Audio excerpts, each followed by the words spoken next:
I just passed out some little baggies that you had earlier that Jack and Julie put together that we used during the file generator unit. And what I did is I added a folder on there, so it's all the same. Ignore the little sheet of paper with instructions because we're not going to use those. We've already done that. But if you plug that into the USB port, you will see a folder called Movie Tutorial Materials. And all I'd like you to do is drag that to your desktop.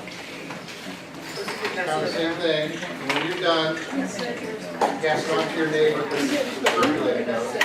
And then I just need to collect them back later.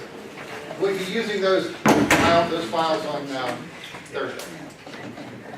Otherwise, It's 12:15, here we go. Okay, again, my name is Tim Dugan, I'm a resource teacher here, and contrary to the last time I spoke with you, this is going to be a very different session. The last time was much more of a direct instruction. There's just a lot of information we needed to give you about value-added scoring and so forth, and pre- and post-assessments. This time it's going to be much more you are going to work through some things, and hopefully some of you have a little bit of background. We're going to really cover two major topics today. One is the poster that you're going to do for each of the units that you are doing for the CEEMS project, and an additional poster which is a little bit different that we're going to have you do for the August 2nd end of summer school kind of event. What do we call it? The Closing Day Showcase. Closing Day Showcase, graduation. You know, every summer camp has to have a last day where we give awards. And recognition. One of the things you're going to do for that is a poster also. So we're going to talk about those two different kinds. And then we're going to introduce the concept of the video and talk a little bit about that. And then Dennis, next Thursday, I think it is going to actually get into more of the specifics of creating and so forth. I'm going to talk more about why you do video, what you can use it for. And with both of these are both what I would call pedagogy choices. So they're not only things that you're doing for this project, but they're things that you could probably do with your students. Now, one of the things I will say is that those of you that are in cohort 1, the first group that was here with us last summer, some of this you already know. So again, because this is not going to be a direct instruction, I'm not going to be insulted if you spend the 5 minutes that I'm talking about something you already know, if you continue to work. Or if you're actually copying a flash drive for Dennis while you're doing this. You're not going to offend me. Under normal circumstances, I might think I wasn't doing my job because you weren't paying attention. But some of you, this is going to kind of be reviewed. I got some new things for you, but essentially if you already know how to make a poster and you already know how to change colors in PowerPoint and all that, and you've seen some of the videos I'm going to show, then feel free to go ahead on and move about your business for that. Okay. So the first thing we want to do is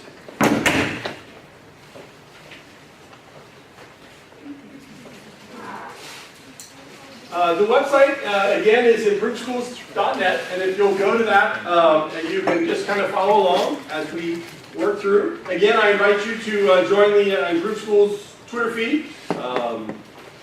Dr. Ono joined this week, so I was happy to get his joining. So, and you can follow along and find all kinds of interesting things there. And again, down here at the bottom where it says CEEMS, and the two things that we're going to do today, the one that looks like a poster, and the other is TED Talks, which is video.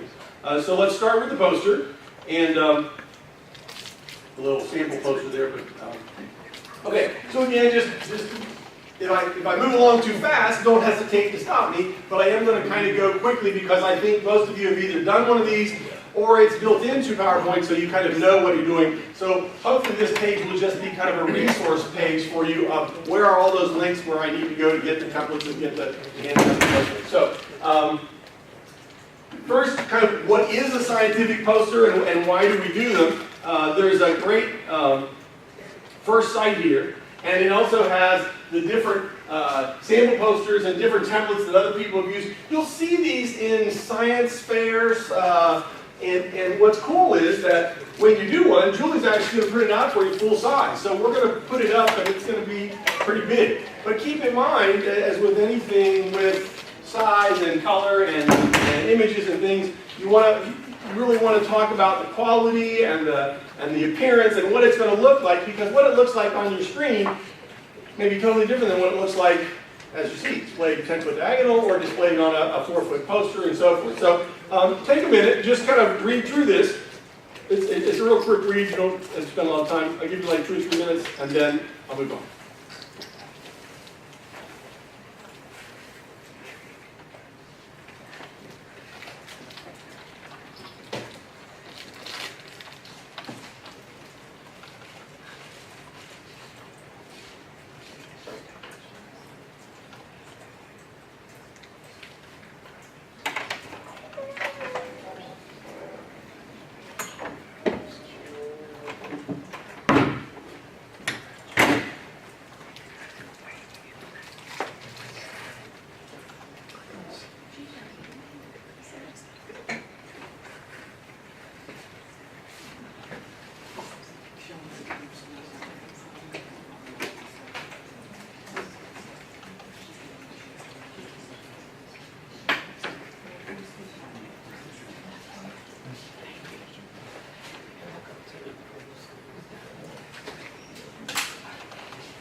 Okay, so real quickly, what are the key factors that this quick article was trying to demonstrate? Poster should be the title of the poster should be the most common bold thing on the poster. Absolutely. Title is important. What you're trying to accomplish with the poster, tell it to me big, bold, so I can see it. What else? Purpose of the poster, it should somehow have a purpose and it should be obvious from the poster. Things like you should be able to about 6 feet read it. So if you can't from about 6 feet back with standard vision read that, the text is too small. And you notice this one kind of meets with those basic requirements. And I don't even know anything about turbine engines, so I'm not critiquing the science here. But clearly the title is obvious that this has something to do with dirt holes on the tips of gas turbine blades. Okay, got it. Okay, then there's a picture of an engine, and then there's a wind tunnel of some sort, and then there's the result. I'm not crazy about this particular graph because it's kind of small, but otherwise, pretty good use of color, pretty obvious what they're trying to do. The thing kind of flows, almost as a 3-column thing. So, not a bad one. This one even goes to the point where it actually becomes almost active. Now, by the way, you will hear people doing multimedia posters. If you do a poster in PowerPoint, and you didn't print it, obviously, when you print it, unless you put an LCD screen on the poster, it won't be interactive. But there are people who take just one slide of PowerPoint and make it kind of an interactive poster where there's a multimedia display, something in motion. But this kind of implies there's something, a process, research process, scientific method, or whatever it is you're talking about. You know, steps in solving an equation. It has those kind of arrow flows. So that's something else you can think about doing. But again, big title, good color, white background, blue text, you can kind of see that. So those are the sorts of things visually that you want to kind of think about when you're doing a poster. Okay, second one, great all-around links. There's a ton of places that if you just type into Google, scientific poster, presentation, PowerPoint, or something like that, they'll have all kinds of places, and in particular, I think I said the fourth one down, fourth section down, academic posters. So, using any of these links, I mean, I don't want to go through and show these all to you, but if you're one of those people that's like, I don't really get what they're trying to do with this poster thing, this is the posting link for you. You can go through and kind of research what they're doing. Another really good link is here, this online bachelor's degree program. It's got some do's and don'ts, which I'm a big checklist person. I like to check, this is what I'm supposed to have, and that's why I think some of the checklists that they've made in this program really help. Tell me what you want me to have. What do I need to have for A, a B, a C, a D, or whatever, but certain do's and don'ts. So do make the most prominent, make sure you've done grammar, don't forget to put your name, don't capitalize the entire title, things like that. It looks like you're shouting. With the content, there's some do's and don'ts. So take a minute on this designing scientific posters. Just take 2 or 3 minutes and read through that.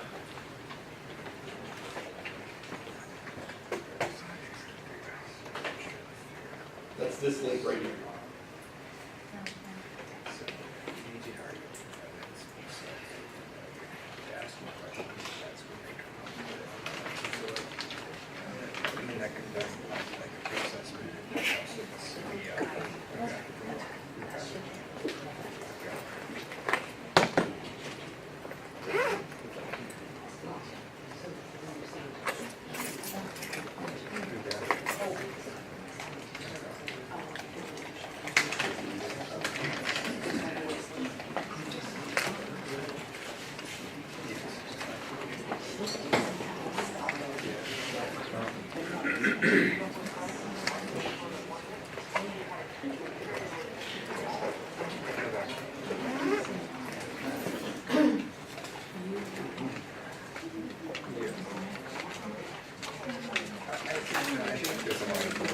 At least I give them a scale and make a graph. Okay. I do think there's a lot of that. So here, yeah, I do have a decent amount. I'll go back and make sure. Okay.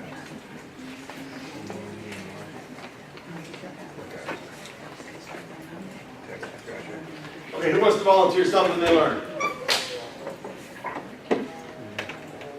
Anything?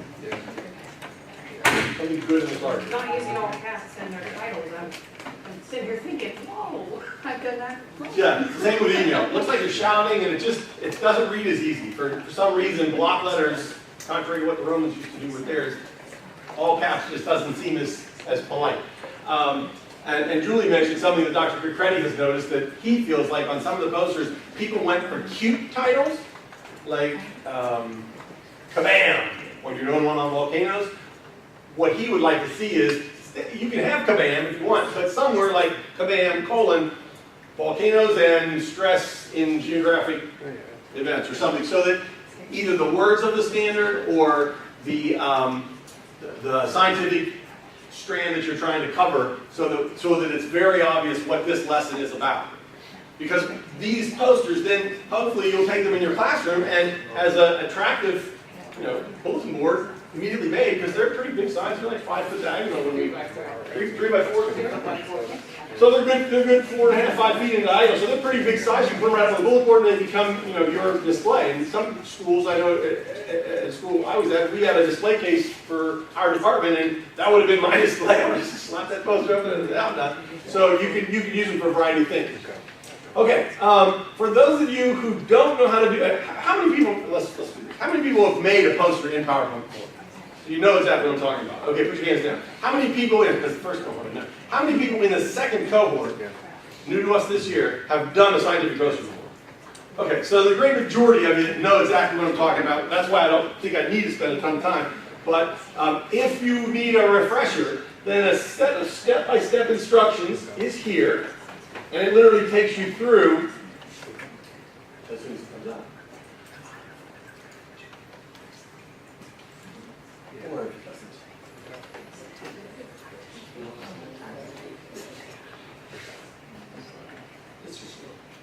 It's literally a step-by-step how to make a poster.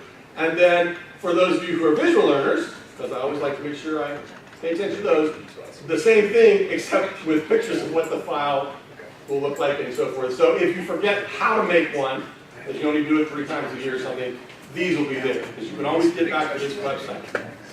Okay, questions?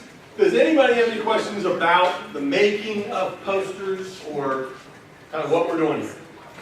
Yes? So when you say you want our title to have something to do with you want it more about the personality of that, or Well, give me an example of your title. like my person is on or music or psycho or remodel. The lot which is what I'm calling it. Oh, okay, then is it like surface area volume, is that what you're So getting do at? you want it more about the surface area volume, or do you want it about the? We definitely want the surface area and volume in somewhere. So I think you could have that title that you already have, and then just have colon, surface area and volume. Or just a little bit under, so that it's in the title. But what I don't want anybody to do is go redo your whole unit file generator and have those titles in there. The cute title's fine for the unit file generator. This is just for like your poster or where we're gonna advertise it on the web. You want it so the teacher can see what content. Right, so Correct. that some other teacher can see this is the content you're covering. Yes. Just to give comment to what she's saying, what I've found in the past when I've done my posters is when you do a title, you want it to be something that they see a quick summary of what you're talking about really quickly, so that it draws their interest. For example, I did a poster session with Dr. Getty in DC, and there's posters all over the place, but people walking by and all they're really looking at the titles Yep. to see which one they want to look at. Sure. Because they've got in their head, they know they have to do a surface area and volume lesson. That's what they're looking for. And they may not notice it. They may think recycling is a science lesson. They don't even realize it's a math lesson for some people. Exactly. Good point. Anybody else? Yeah, I don't think they're doing much. Good idea.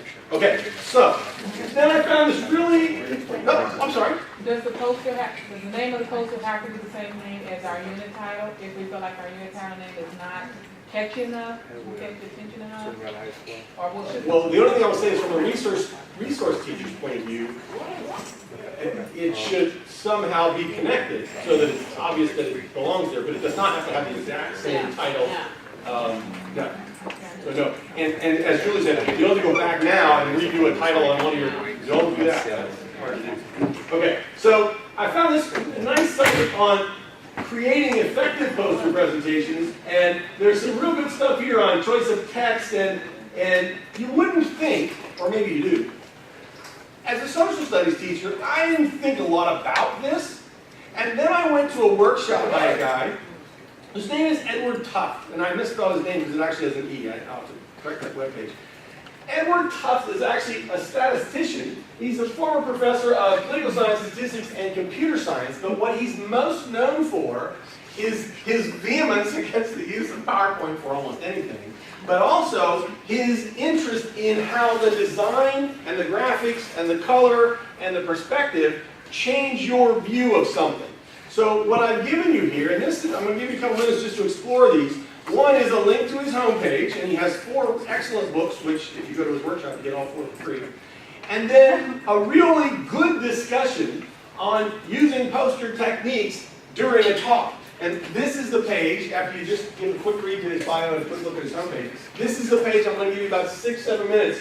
Take the time to read this, because it really does a good job of people that have done this talking about the problems and the intricacies and some of the choices they made, and why you may not think your choice of font or your choice of colors or whatever is important, but it has much more impact than you think it does. So, let's see, it's 32, let's go to 40, I'll give you 8 minutes. Explore quickly his bio, and then read this page, the forum page, and then we'll talk about it. Okay, so that gives you hopefully some ideas of proper use of color, attitudes of perspective, and things like that. The last thing I want to show you is everything that's here is all of the information you need, and I'm going to give you just a few minutes to click through these, but there's a couple of things. There is a checklist for posters. There's a regular poster template, which is what you would use. Remember, at the end of each unit that you do, not this summer, but when in November you're teaching Unit 2 or Unit 1 in September, whatever, at the end of that unit you are going to create one of these posters, and it's going to include specific information. So the checklist for the poster is there, the regular template is there. We like to make sure you have an NSF and a UC brand on it, so if you have questions about using the UC brand or you don't like the one that's on the template, there's the site to go to get UC's branding information.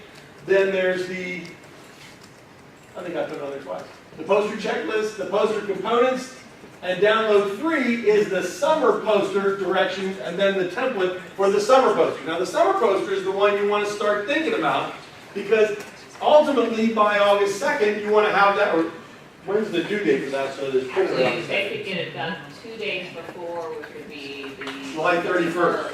Because I need time to print them all. Because they have to go to a special print shop to get the printer big. So let's say by July 31st, you'll have a poster on your 3 units. So what we've given you here is the directions and the templates. So what I'd like for you to do is go through, make sure you are able to get those handouts, and you kind of go through them, make sure. Now, as with anything, if there's a question tomorrow, we're still going to answer it. But I want to make sure that you had access in one place to all of the information on this before we start talking about videos. The unit lesson poster is done after the lesson is taught. So that's 3 will be done during next year.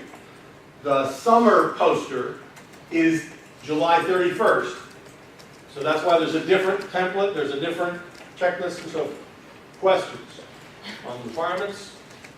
Take a couple minutes, make sure you can look at these and see these, and these are also, I think, for the most part, available on the summer wiki. Just one clarification, some people had questions about that. You don't have to use, like, I think I put the templates all in this green background. You don't have to have a green background. You know, you can change the background, you can change the font. You know, I just wanted to give you something, but, you know, it probably would look bad, actually, if everybody had a green background. Right, and what I would recommend is match up with people in the first cohort in the next day or 2 and see their posters, because they all did 3.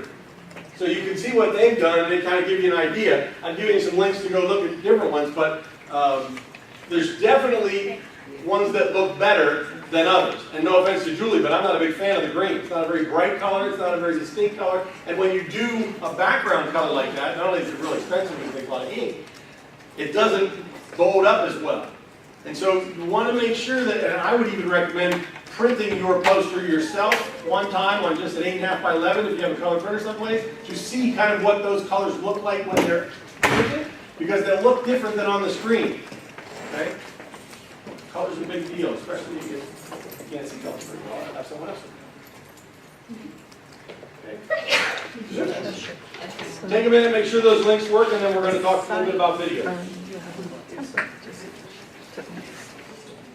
Okay, just a quick note to make sure everybody's on the same page. When you download the template and you see it, one of the things you can quickly do is just go to design, and you can use any of the 30 or so that are embedded. I think this is, which one did Julie do? This may be the one Julie has it on originally, but if you just move your mouse over, it will change things. If you save it to your own hard drive, then you can start making changes. You can't change the actual template yourself, but if you make it your own file, you can give it whatever color background, and then once you decide on it, if it doesn't work right for you to have the UC logo there, well then if it's your document, you can put it where you want it. I mean, I think it's laid out nicely. You don't really have to change it a ton, but if you want to change the coloration and things, there are 30-some templates that are available. You can actually use your own colors if you want, but I mean, you can use your school colors, you can use your favorite colors or whatever, but once you're in there, it's up to you how these things are laid out. Now, it's a pretty good layout. First unit, second unit, third unit, that's what we want to make sure you cover, but it is, again, your choice what to do with this. We just want to make sure all 3 units are kind of, there's information about all 3 units on the poster for the summer poster that you're going to finish by July 31st. Okay? Any questions on the poster, changing the colors, changing the fonts, just PowerPoint slide, really, just big. Okay, so, next, down here where it says, let's talk about videos. Quick article, to be able to read it in a minute or 2. It's called Make a Good Impression in 30 Seconds. If you would please just read that and then we'll talk about it. Next, down here where it says, let's talk about videos. Quick article, to be able to read it in a minute or 2. It's called Make a Good Impression in 30 Seconds. If you would please just read that and then we'll talk about it. Okay, I want you to think for me if you've ever watched television. Maybe the Super Bowl or not the Super Bowl, but when I think about television and advertising, I think of the Super Bowl. What's your favorite advertisement ever? Favorite ad ever? The Kmart. Ship it? I just shipped I my bed. shipped my bed! Yeah. Why? Just because it's fun to play on work? Well, the play on work is funny, but it also, I mean, it's talking about the convenience of, I mean, it relates to your everyday life. I hope that guy got a pay raise. Okay, I just shipped my bed. Who else got one? Another man. Have a little kid that's the Darth Vader in the Volkswagen commercial. Yes, okay. Well, Darth Vader, why do you think you like him? Because I loved Star Wars as a kid and I wanted to be Darth Vader. Yes. Do that to somebody. Yes. And you know, there's a whole website of people that now they reenact that thing of doing the power back thing with Darth Vader. Yeah, it's weird. Things like that take off. What else? Somebody else. Favorite ad ever? Anybody? Yep. The foreign ad, I think it's for some sort of breakfast bar or something where the little kid has someone play soccer with. Anyone seen that? And so he arranges a romantic dinner for his parents, and 9 months later he's dead. Cutest, Okay. cutest Yeah. thing ever. And just because the kid's cute, you liked it? The whole thing is just. You're just an incurable romantic. Okay, that's all right. That's all right. But here, notice how we each have like our favorite, like we in our heads, all of you hopefully, there's things about just in 30 seconds. And here's the thing, Procter & Gamble wouldn't have $1 billion budget to do these things if it didn't affect you. So what we're hoping you'll do with your videos, when you start thinking about videos, is you think like a marketer. You think like an advertiser. You think like, as Kevin said, this just got to me because of something. Now, I'll be honest. I have my own favorite videos. This is my grandson Blake. Who may just be the cutest kid in the world. I don't know. I'm pretty objective, but maybe not. But my point is, how can you not love that face? Now, I love that face. I'm just enamored, but without even saying anything. And with a quick music or a quick I don't know, talking about handy wipes or diapers or something, I'm sure we could turn this into a quick ad. My point is, whether it's a cute kid, or the romantic, or the play on words, you've got to think a little bit creatively when you're doing these videos, because you're trying to make a good impression. Okay, so let's watch one, and here's what the kind of look-fors that we have that I'd like you to be thinking about just on this first one. Script, audio, or music. Are you going to have words displayed, or are you going to have just a tune? Choice of images. What are you seeing? The pacing. You'll notice this video is a little quick. Do I want to just use multiple still shots, or do I actually want to have motion? These are things that maybe you don't normally think about, because making videos isn't necessarily the one thing we do. Let's watch a quick video. It's about 2 minutes with these look-fors.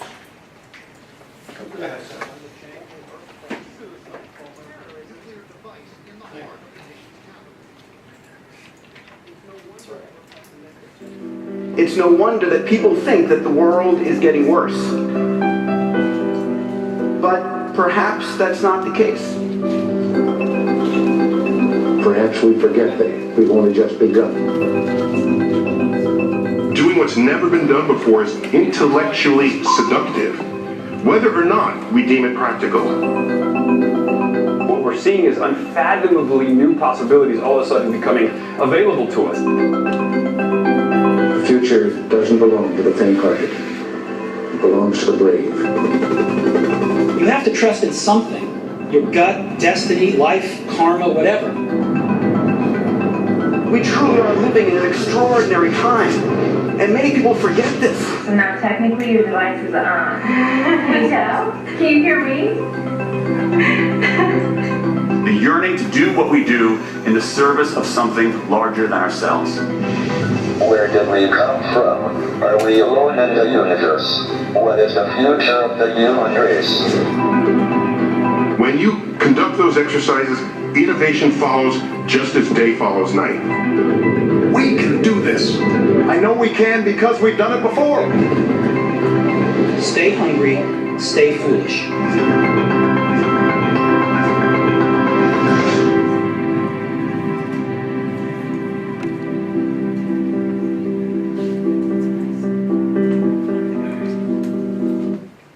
Okay, the rest of it's just script telling you who those people were, and you don't really care. What feeling did the video give you by moving as quickly as it did? Was it a positive or negative? I'm going to say positive. Okay, I'm going to say negative. Yeah, there's some people that feels almost frenetic. So you have to kind of think about pacing of a video. What about the words coming in? Being flashed up there. Strong? Get the point? Yeah, okay. A lot of people get that. Choice of what color? What color were all those letters? White. Yeah, so keep in mind, a lot of us don't think of white as a color, but white on a darker background can kind of be a bold statement. Okay? What about the music? The music with the voice. Is that too much? No? Okay, so, but the background noise of the video, there is kind of a background hum with the music in there. Okay? So a lot of things to think about when you're making a video. Does anybody have one on their wiki or that they can show from last year? Can you? Oh yeah. Real quick? Yeah, come on up. Okay. I just want to show an example of how you use one. What's that? Well, the first one is, you want me to do the one that fills all the requirements? Yeah. Because my first one doesn't. Oh, maybe it shows up. And when you go, I think then.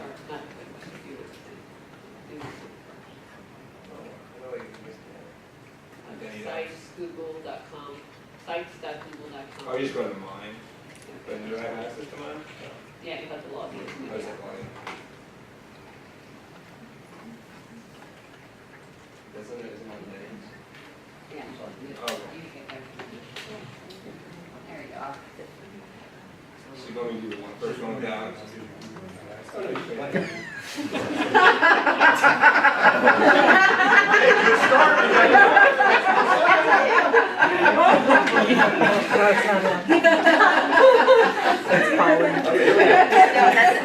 It's just not a This is the bad. I just sent it to my friend. Okay, let's go on. Yeah. Oh, this one's hilarious. I love this video.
That hurt big time. Just got me. May need emergency surgery in the studio.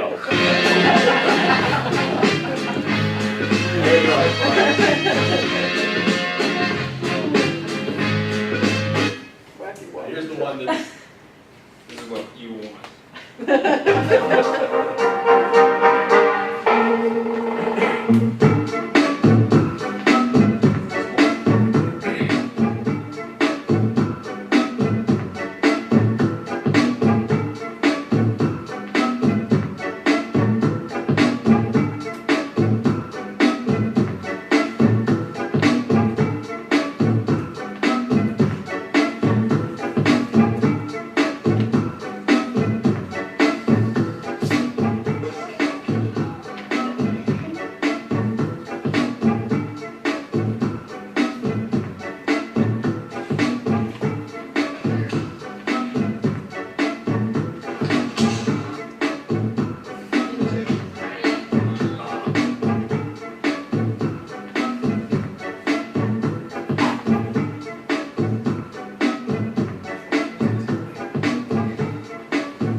So the point though is you get the kind of enthusiasm that you see with the students, and again, these are things that you make after the lesson is over, but we're going to show you how to do that on Thursday. Yes? Which one did you like better?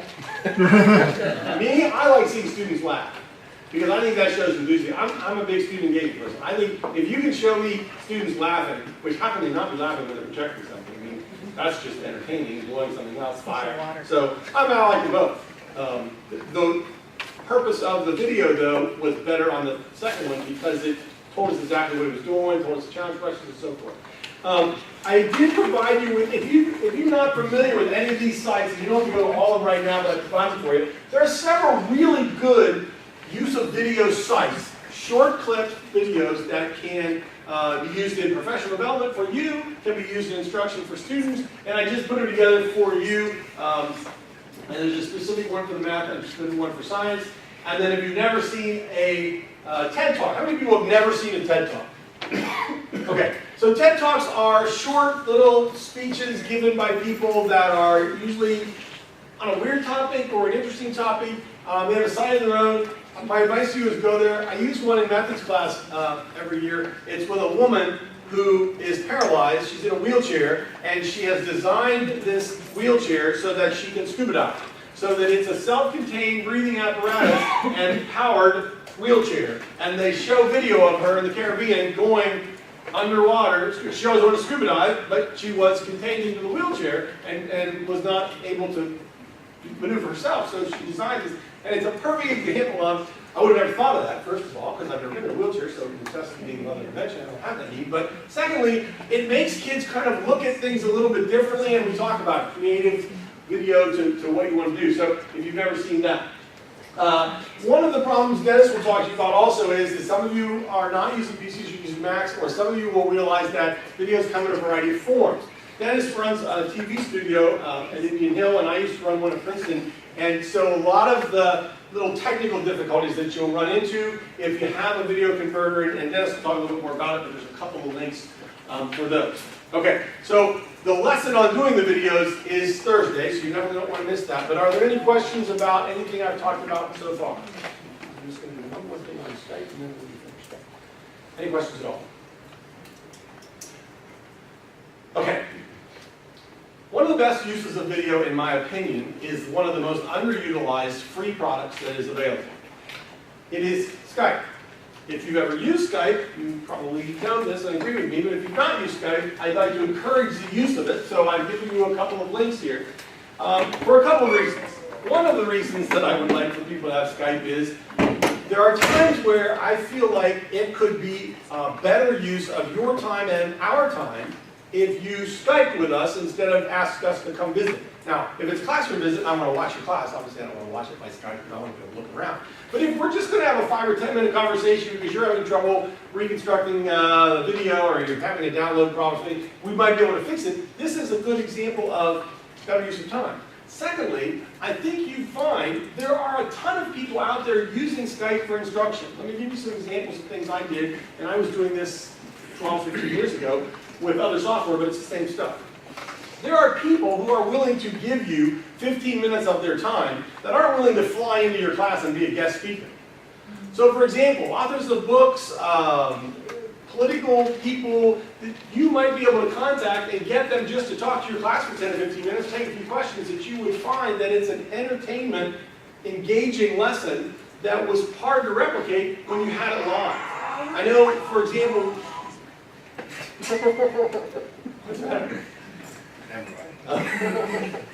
with each other, being able to Skype with each other and talk about lessons or do lessons together, one class to another.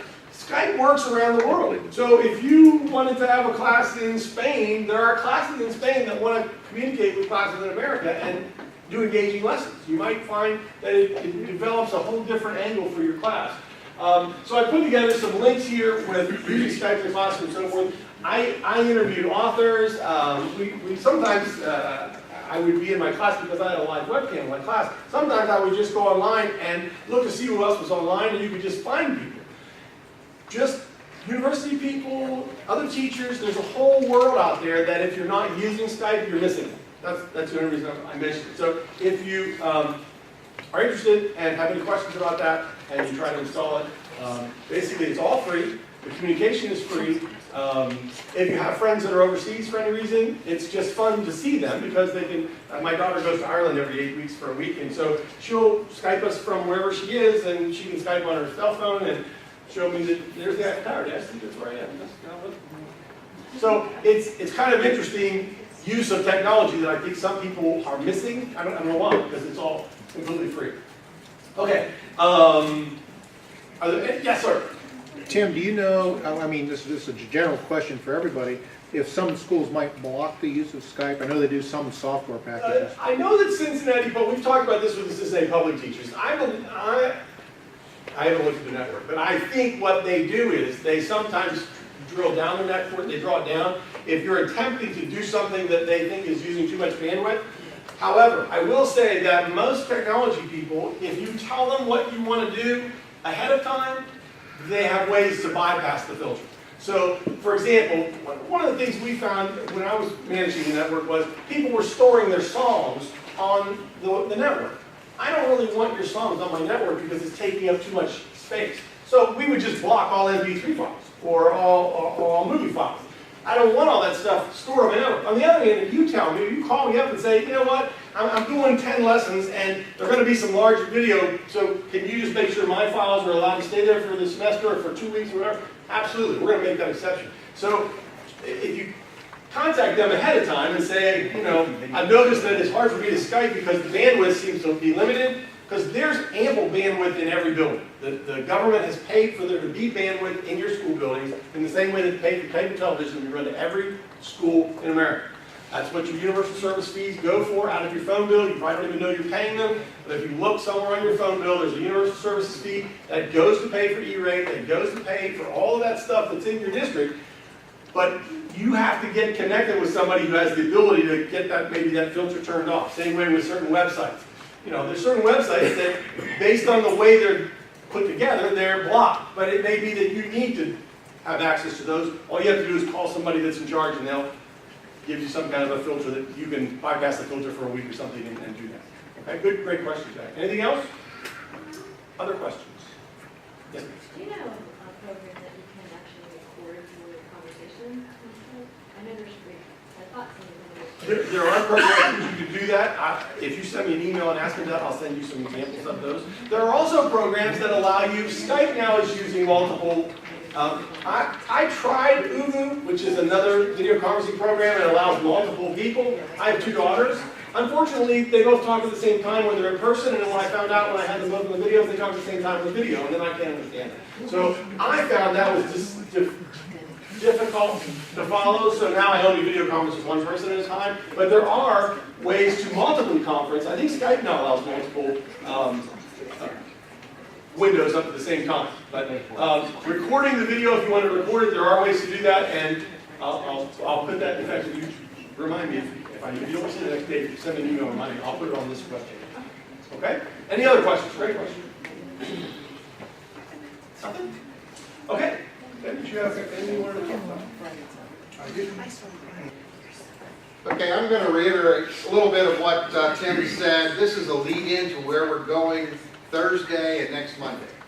So a little transition between what you just saw and heard on the video side of things from what Tim says to live video. A couple facts that I've discovered is your audience or viewers, these are the students, if they're in fact watching some of the videos you create, are now watching or used to watching, you know, TV and internet videos. YouTube now accounts for 25% of all Google searches. As a matter of fact, what I've found is when I want to learn how to do something, I don't even go to Google, I just go to YouTube and type in a question of what I want to find, and there's somebody, about a 10-year-old, that tells you how to do it. So I've learned a lot from people like that, and it's there. Your assignment for us this summer, you're to create a video or movie trailer, another term for what might be considered, of your CBL unit to be viewed by other teachers and administrators. Some of you might create it in such a way that it can be part of the hook, you know, to show the students as well. So it can be multifunctional, but there is a purpose in what you're going to do. Now I'm talking about cohort 2. Okay, cohort 2, you're going to create one of your units, you're going to do a video, and it's going to be an incomplete video because you won't have all those components that match it. You haven't caught it yet, you don't have footage of the activity, you don't have results, you can't have testimonies, all kinds of things that you can't have. But you can have a lot of things that you've already developed included, and then you illustrate it through video as best you can. So, and then of course it says sell your idea with this video. Okay, here's a sample, and Tim showed you a sample. This is one I used last year. Using humor, I just thought it was funny enough to share with you. It's a different type. Hopefully this will work. Maybe not.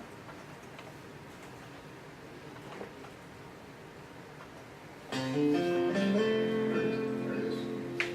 He's a 20 years straight, get to work on time. This isn't it. Let's get the, there we go.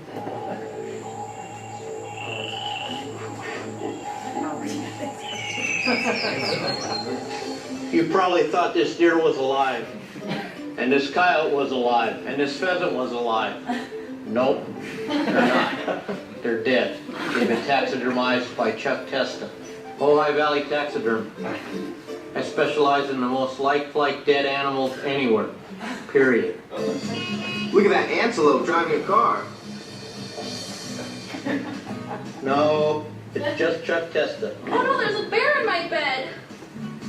No, Chuck Testa.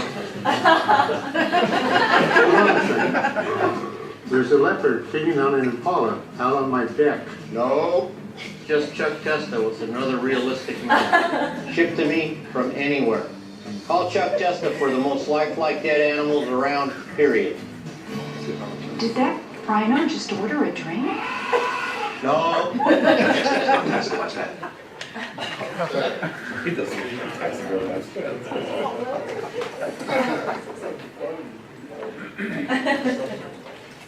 So what is a movie trailer? We've seen all kinds of movies, we've watched trailers.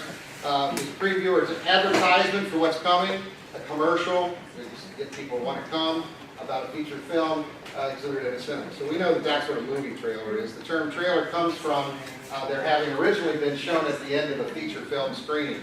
It was a trailer of a prior movie, and then that's what's coming up in the future. There's a sample movie trailer. This one is a movie that's been out a while.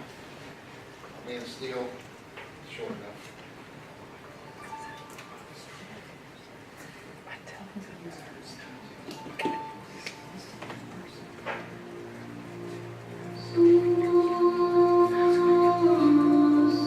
The world's too big, Mom.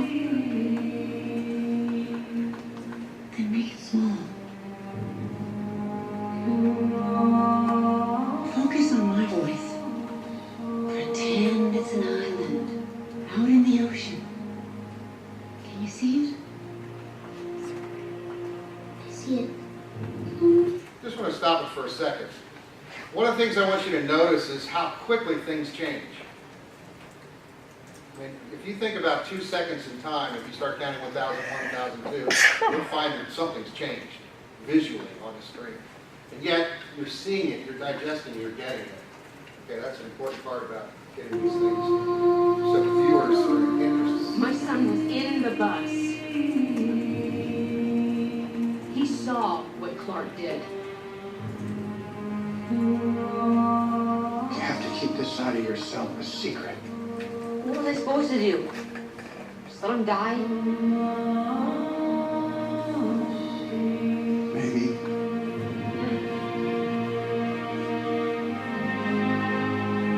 I have so many questions. Where do I come from?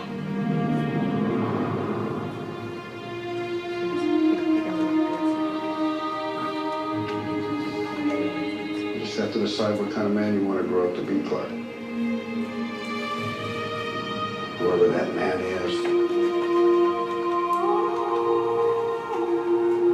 he's going to change the world.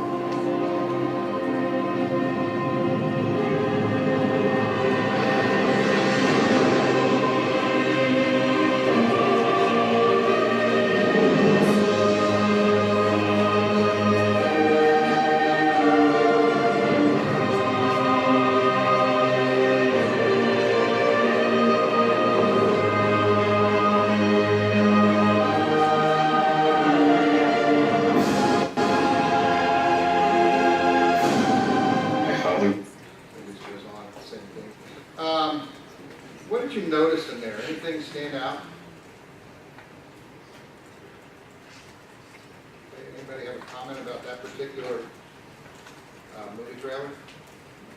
I have a I think that was from like a slow pace to a lot quicker pace towards the end. Okay. When I go on, it denies me access to this. Is that set up that way on purpose?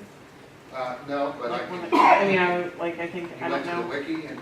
Well, I was on the site that, we were just on, and I clicked on Now to Denny, and then, Oh, I don't know about that. but it's on the wiki, and. Yeah, maybe someplace else. I have a separate wiki. But, Yeah, you what probably I run was, his wiki, which he does, a separate wiki that he doesn't. yeah, I'll be sharing all that stuff with you, but it's. Okay, you just don't want us to. There's a link to it from the CEEMS 2013. That one right there? If you go to that, That's then there's a also- link to the video. It's also locked. Locked. Yeah. I just didn't know if it was meant to be that way. I'm fine. No, it wasn't meant to be that. It's supposed to be public. Okay. But anyway, what I noticed in there when I watched it was the use of transitions, the black. There would be a glimpse of something, you'd see enough of it, 1001, 1002, and then go to black. The pause, the use of pause and black in between is really helpful as you're digesting what you're watching. The other thing is, it saves from having a bunch of clips put together, what's called a jump cut. So a transition can be artistic, or it can be just as simple as just black, just a fade in and fade out, or just a dissolve. But they did it in an artistic way, just by using black. Actually, that's pretty simple editing, you know, in a commercial, professional trailer. So I thought that was kind of interesting. All right, Windows Live Movie Maker. How many of you have ever used Windows Live Movie Maker in here? And I think there was a survey that went out, and there was a lot of you that did. How many of you never have? Oh, surprising. Okay. How many of you have used some video editor of any kind? Digital video editor. Okay, how many of you have never done a video edited project ever? Okay, good. We need to know that, because if you've never done one before, in the beginning it's going to be a little bit slower, as with any learning curve. If you've done it before, then it's going to be easier, but the fact that you have a mission, you have an assignment, so that means it's a little bit more specific. It's not maybe like what you've done before, because we do have these components that you have to include. For those of you that are in cohort 1, hooray, because you've done this many times now, but their requirement is a little different than cohort 2 in that you have a choice. You can remodel the one, is that how we would do that? Well, I think you can choose to, if you are reteaching a unit this year that you already have a complete video for from last year, you could just use that one on the closing day showcase, and that'll be adequate. However, you can also, if you choose to get a head start, kind of work on kind of the incomplete video that Denny was referencing before for another unit that you're going to do this Or year. if you've So it's got up two to new you. units, you could actually do the same as they're doing, do a partial. But it would be really good to have a finished one to show on that final. Yeah. So if you've got one that's in good shape already, and you're like for Matt, if he's reteaching his projectile motion unit, he just wants to show the one he already has, that's fine too. Okay, so you guys are kind of a little bit off the hook on that end.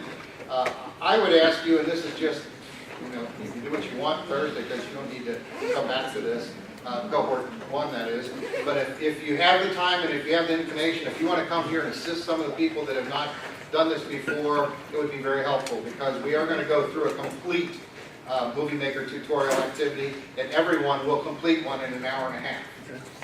Okay, I mean, so that means we're going to really have to be moving, but those people that as you're doing it will assist as many people as we get to help assist. Yes? So in the summer for closing showcase, do we have to have a video that introduces all 3 units we're teaching? No, good one. Good question. That's a very good question. Good question. That's Different why, than which the one are you poster. reteaching? Which one are you reteaching? The stunt design. So if you already have a video that's in good shape, that has the components, you could just show that one. Or if you want to be an overachiever, you could go ahead and start working on one for your other 2 units. That's a good question. So it's different than the poster. Poster, you have to represent all 3 in the showcase, and then you also have to make 1 per unit throughout the year after you've taught the unit, correct? Okay. And then the video, you're going to make 1 that you're going to, if you're especially cohort 2, you're going to make 1 that's going to be the timeline will be in place, you'll export it, it'll be available for the showcase day, but then you will, after you've taught the unit, go back and add those elements that are missing. So you'll have to re-edit it and redo it. Yes, just one unit with what you can put in it. Okay, you will not be able to have all the components. We're going to talk about components and all the details next Monday. So I don't even want you to be thinking about that. Let's just get in the game here. Let's learn some skills or enhance or improve the skills you already have. I'll also say this. If you have an editor, somebody raised your hand if you've used other editors or something like that.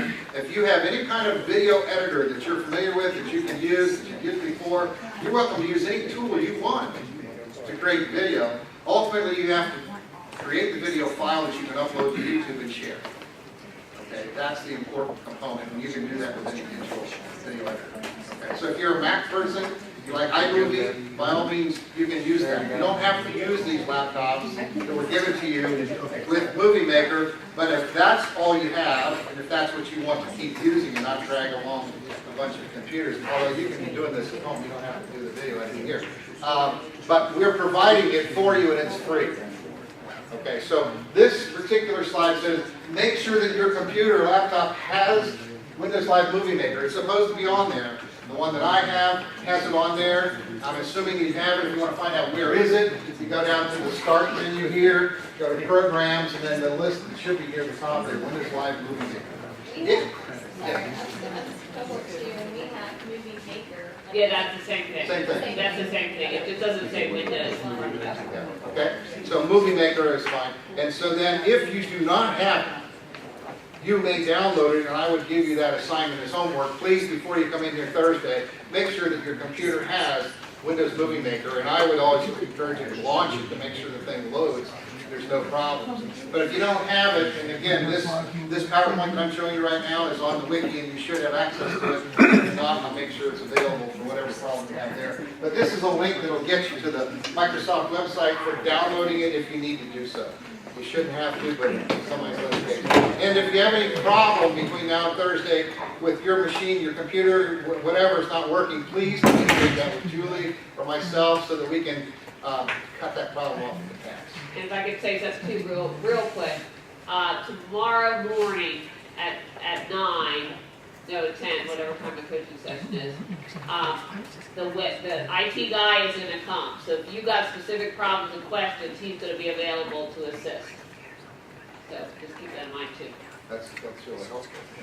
All right, so the last thing that I have for you is I passed around those USB drives, and you should have copied that folder onto your desktop. And if you've done so, then you're ready. As long as Windows Live Movie Maker works, you're ready for Thursday, and you don't have to do anything else until then, other than all of your other work.